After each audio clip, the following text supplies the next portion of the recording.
December 7th, 1941, a date which will live in infamy. What do I remember? Lyle Peterson, Dick Bjork, Roland Swanson, and a couple other guys. We had been bowling down on Washington Street at 10-pin, I think they called it, 10-pin lanes. And we got done bowling and we came out of there. I lived on 18th, and I don't know who had the car. It might have been Dick, because he was able to finagle his dad's car from time to time. And we came out of that bowling alley and heard something about Pearl Harbor, or Japan has bombed Pearl Harbor. What's Pearl Harbor? Where is that? And that's how we got involved in that. And then in 1941, and Dick Bjork and I were about the same age, and so we went up, and somewhere in 42, I guess it was, we were going to enlist in the Navy, and he and I went together. Chief Harrison, when the beautiful post office building was over on Washington, 3rd Street. Nice building, and Chief Harrison was the recruiting officer. And I failed the eye test, so Dick went in and I didn't until August of 43 when I got called up. Because it was something new and I didn't have good eyesight, they said that I couldn't probably stand watches at night on board ship. I said, well, I want to be in the Navy. We got something new.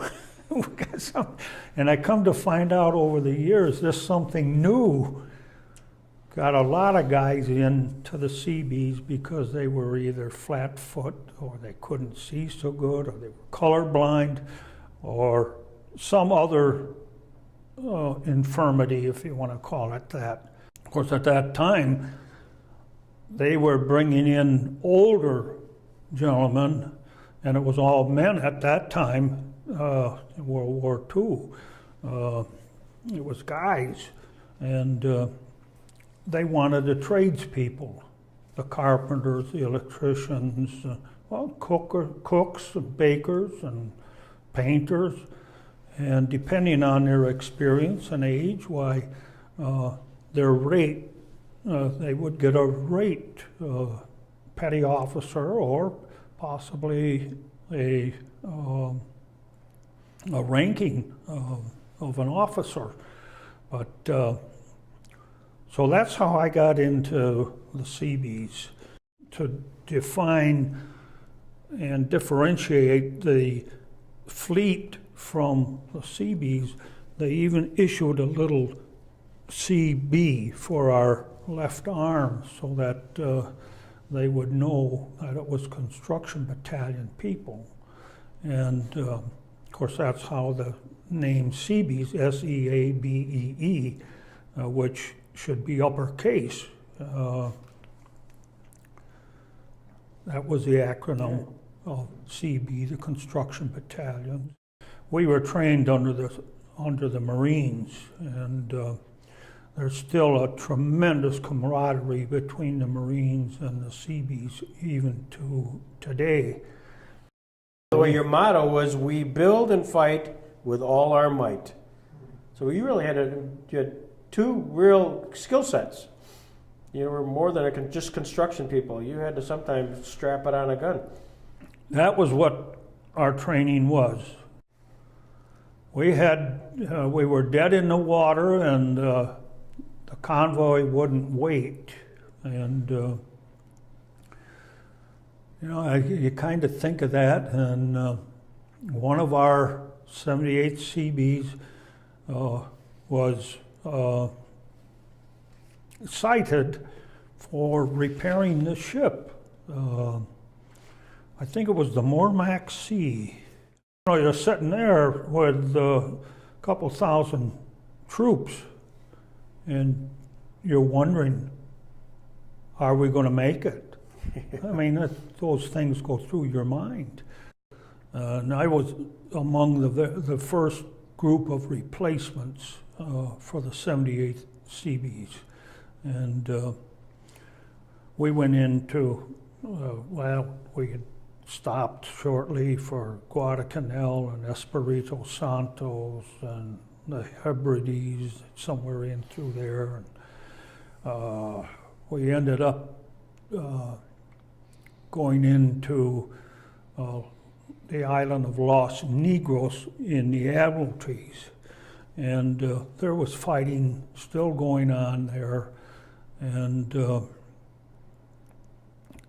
basically the jungle fighting, which we lost a CB there, and in fact it was in the Admiralties where my friend Dyke Underwood got killed. That was a real shocker to me, to see a white cross with Van Dyke Underwood. And Who was a neighbor boy, right? yes, Yeah. yes. Wood, you wrote a wonderful letter, which is a preamble for this chapter in Raleigh's book, and it says, probably the most vivid memory of the war was the day I noticed the white cross in Los Negros Cemetery that had Van Dyke Underwood's name on it. We'd grown up on the same street block back home and were good buddies. I hadn't heard that he'd been killed. He'd lied about his age to get in the Army. He was only 16 when he went in and wanted to go and fight in the war.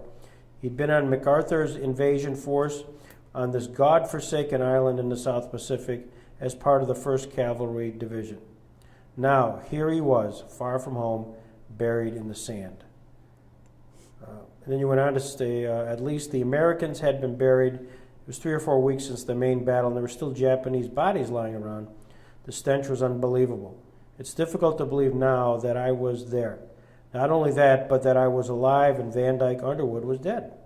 Just a couple of kids from a small town who'd never been anywhere, and here I ended up being the lucky one on an island no one ever heard of, Los Negros. And you went on to say about probably only 10 people in the town even today would ever heard of the place.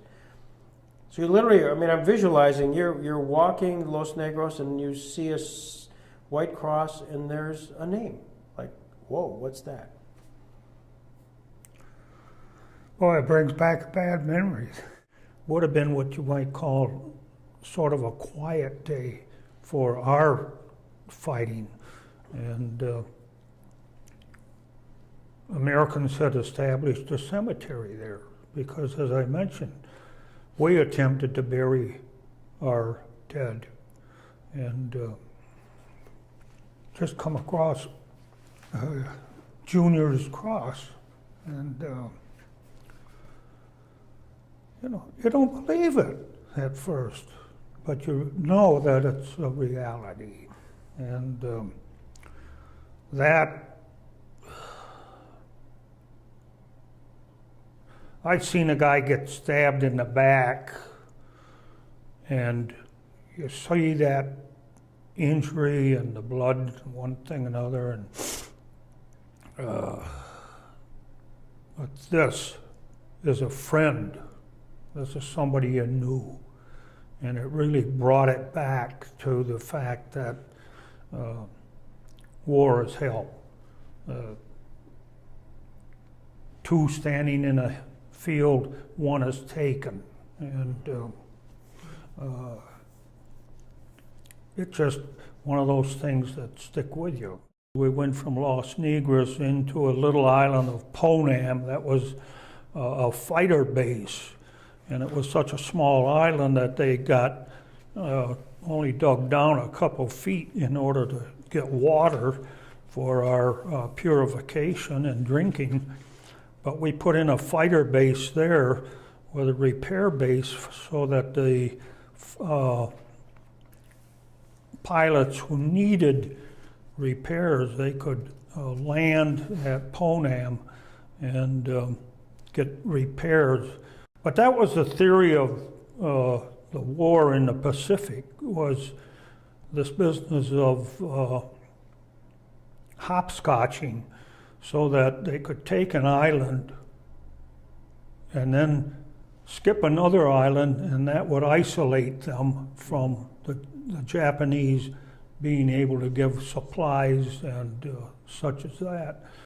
The principle of the Navy SEABEES, or the construction battalions, was to go in with the landing force or immediately after and reconstruct air bases or whatever was necessary, and they continued to do that. And basically, the fighter strips, and I mentioned the bomber strips, and a couple of the bomber strips that we had over there in the Admiralties, we had some bombers that had some unfavorable endings, but to repair and make the landing strips available for our fighters, airplanes, to be able to come in for, as I mentioned earlier, for repairs and be able to continue the warfare. How do you describe it? How do you describe 100-mile-an-hour wind with all kinds of sheets of metal or pieces of debris flying, and Cornell Peterson, he was in the Air Force, and he was stationed on Okinawa, and that whole thing was just wiped out, and some of the Air Force fur jackets were still laying there and soaked, and you just, to me, it's hard to describe, because the wind and the rain is so fierce, and you hunker down and just hope that you make it. And the ships, of course, the waves were going right up over the bows.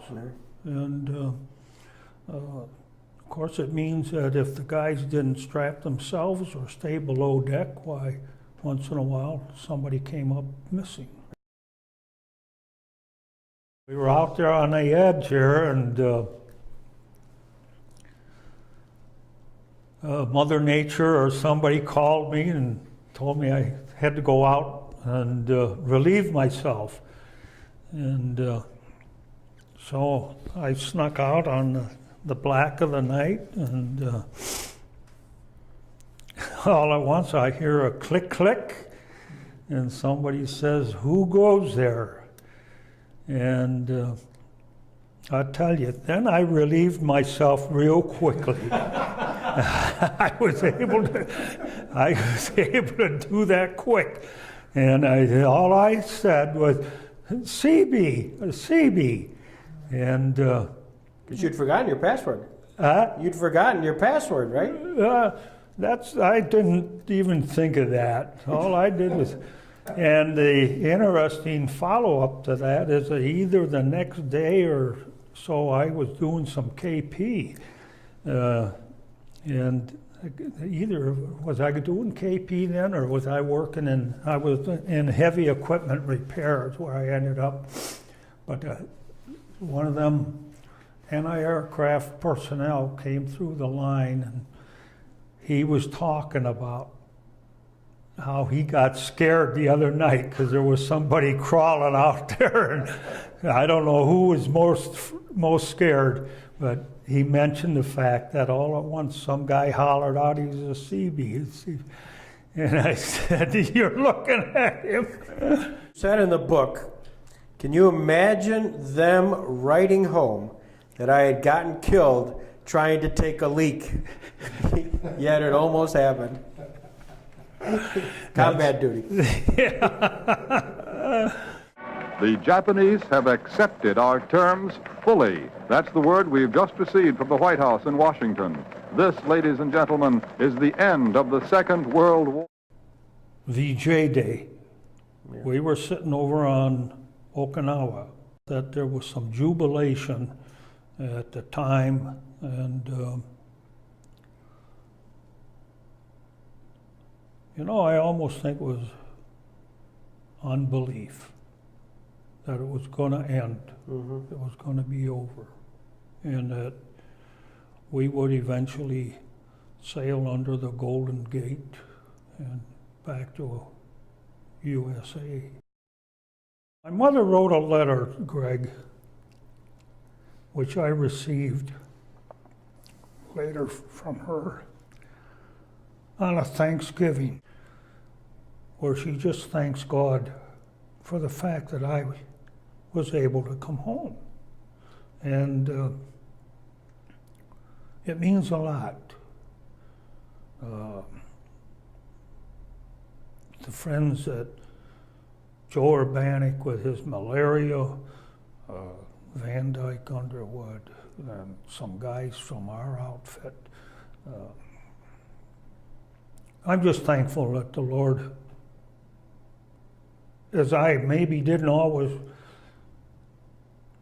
realize, but as I look back, the Lord has protected me for nigh on to 89 years. So we're grateful. And we're grateful for the work that you guys and Robert Jackson Center does for Jamestown and Chautauqua community. It's great. So there's things going on that are meaningful, and I thank you. Denny, make sure you get that. Right.